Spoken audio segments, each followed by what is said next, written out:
Good morning मित्रांनो. आज सकाळपासूनच तब्येत फारशी बरी नव्हती, त्यामुळे नाश्त्याला आज व्हेज आटा मॅगीच बनवली आणि शिवानीसुद्धा ती एन्जॉय केली. चहा घेतला आणि मुलांचं आवरलं. दीदी आता स्वतःला खरंच मोठं समजायला लागली आहे. नुसतं शिवायला उचलून घेते. कितीही बरं नसलं तरी आईला काही आराम मिळत नाही, कारण ही छोटी पिल्लं आपल्या आईवरच डिपेंड असतात.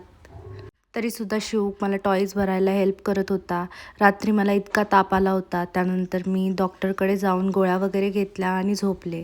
दुसऱ्या दिवशी संडे होता आणि या दोघांची सकाळपासूनच धमाल सुरू होती. दीदी ब्रश करते आणि मला देत नाही आहे म्हणून शिवाय दीदीला चांगला बडवत होता. शिवायला आज साबुदाण्याची खीर बनवली होती आणि आमच्यासाठी साबुदाणा खिचडी. मला थोडासा आराम मिळावा म्हणून शिवायला ओमकारच भरवत होता. मुलांसाठी आज मी मिक्स व्हेजिटेबलचा राईस बनवला होता आणि त्यांना तो आवडलासुद्धा. आमच्यासाठी मटार भात, कोशिंबीर आणि पापड असा बेत होता. बऱ्याच दिवसांपासून राहिलेलं आमचं हेल्थ इन्शुरन्स आज काढलं.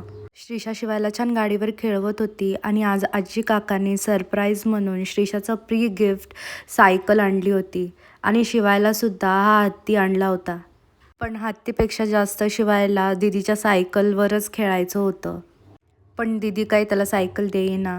माझ्यासोबत गॉसिप्स करत श्रीषा एक सोलत होती. तर असा होता व्लॉगचा 34वा दिवस. आता भेटूया पुढच्या व्लॉगमध्ये. तोपर्यंत बाय.